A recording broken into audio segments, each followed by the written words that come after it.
This is an audio introduction to Google Notebook LM video titled Changing Colors of the Human Face.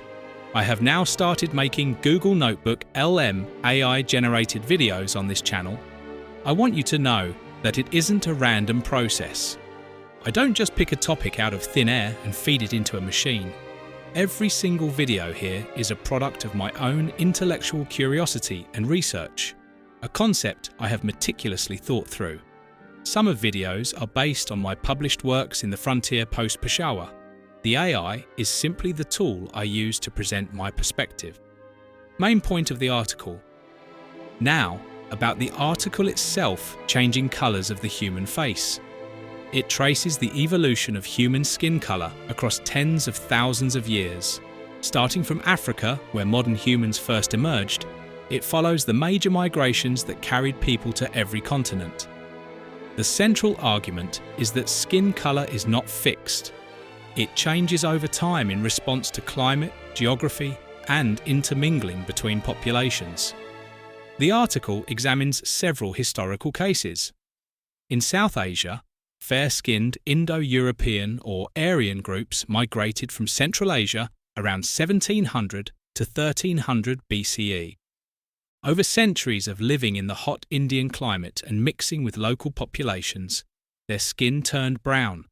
The same pattern appears in Latin America, where Spanish and Portuguese colonizers intermarried freely with native Indians and African slaves, producing the predominantly mixed or brown population we see today. The article also highlights exceptions. Mountain communities like the Pashtuns and the Kalash people remained geographically isolated for centuries.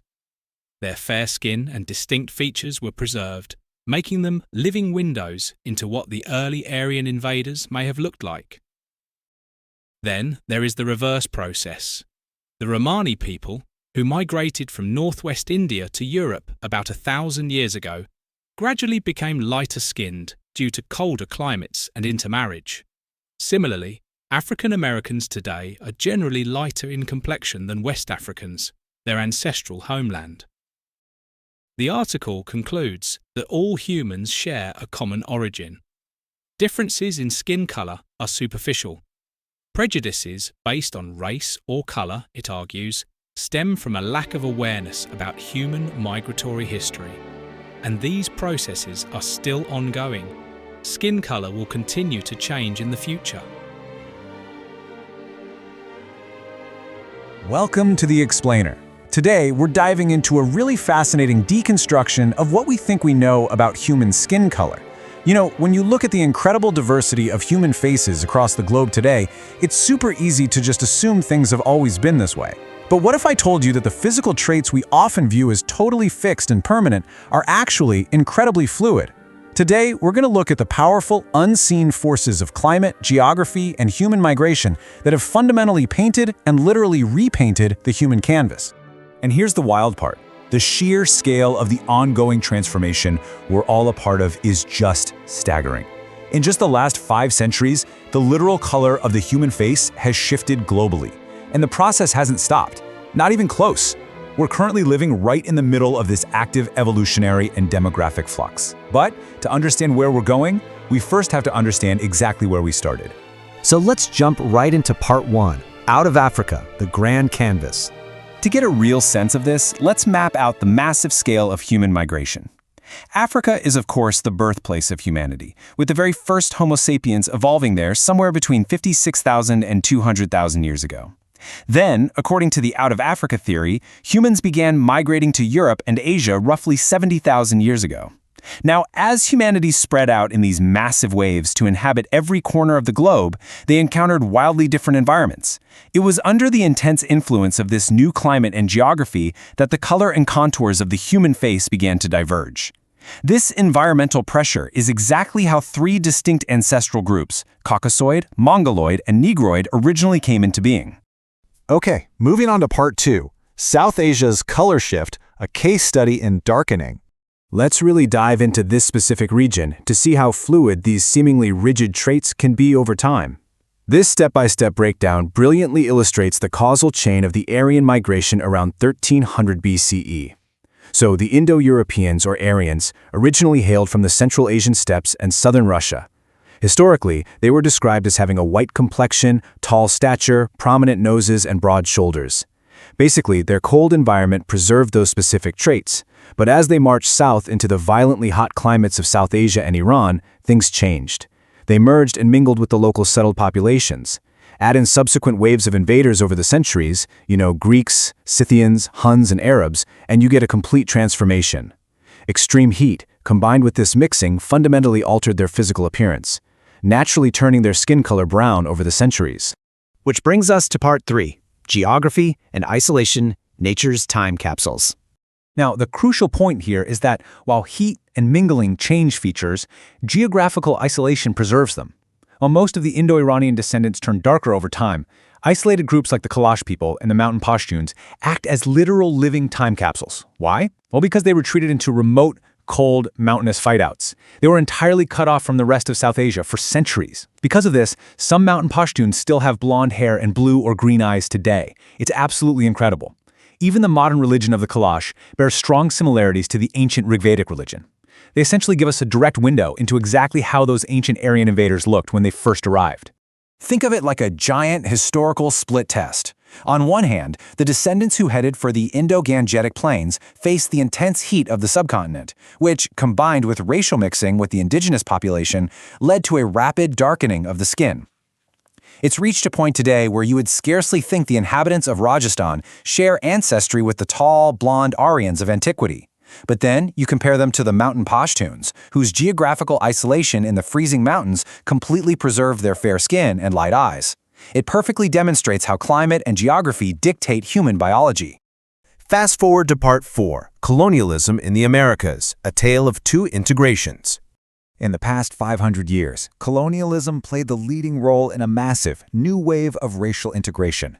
Just consider the highly segregated history of North America compared to Latin America. North America was colonized predominantly by English and Germanic peoples.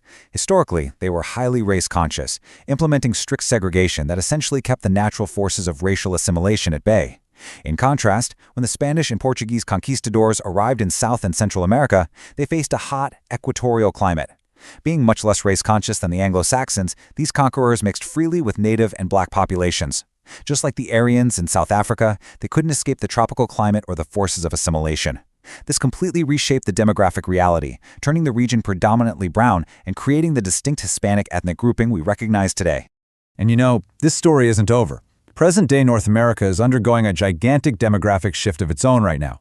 Immigration to the United States and Canada is now entirely global. It's no longer exclusively from Europe. The southern U.S. is seeing a massive influx of Latinos. When you combine this with falling birth rates among white populations, experts are projecting a transition to a minority-majority demographic by the middle or end of this century. The racial character of the country is being actively transformed right before our eyes, driven by the exact same forces of human migration we've been tracking since the very beginning. Now, this brings us to a fascinating question that completely flips the script on what we've discussed so far. We've seen fair skin turn brown in hot climates, but can the process happen in reverse? Let's find out in Part 5, the reverse color process, dark to light. The historical record proves the adaptation process absolutely goes both ways. We have two major historical examples that perfectly capture this. First, consider the Romani people. Almost 1,000 years ago, they migrated out of the northwestern Indian subcontinent. Upon their arrival in Europe, they would have been quite dark, much like present-day inhabitants of India and Pakistan. But their destination was the cold European climate. Through centuries of enduring those freezing temperatures and interbreeding with Europeans, their skin color naturally transitioned to a much lighter shade. Similarly, consider black North Americans. Their forefathers were taken captive from the hot, equatorial region of West Africa. But due to the cooler climate of North America and historical interbreeding, present-day black North Americans are, on average, far lighter in skin tone compared to their direct West African ancestors. It's basically a perfect mirror to the South Asian color shift, proving the incredible adaptability of the human body. Let's wrap this up with Part 6, a superficial difference, the unifying conclusion. Let's zoom back out from all these historical case studies to look at the massive takeaway here. The absolute crucial point is this. Human difference is highly fluid. It's not set in stone. It is constantly being driven by climate and geography. Whether it's the violent heat of the Indo-Gangetic Plains, the freezing cold of Scandinavia, or the towering isolation of the Pashtun Mountains, our environment dictates our appearance. Because we all share a common origin out of Africa, any prejudice based on race or color fundamentally betrays a severe lack of knowledge of these natural migratory patterns. Frankly, it's just unscientific. I want to leave you with this brilliant summary quote to ponder from our source text. It says, "Difference in skin color is a superficial matter. Things are still very much in flux, and human skin color is expected to change further in the future. The processes of divergence and integration spanning centuries have not ground to a halt, far from it.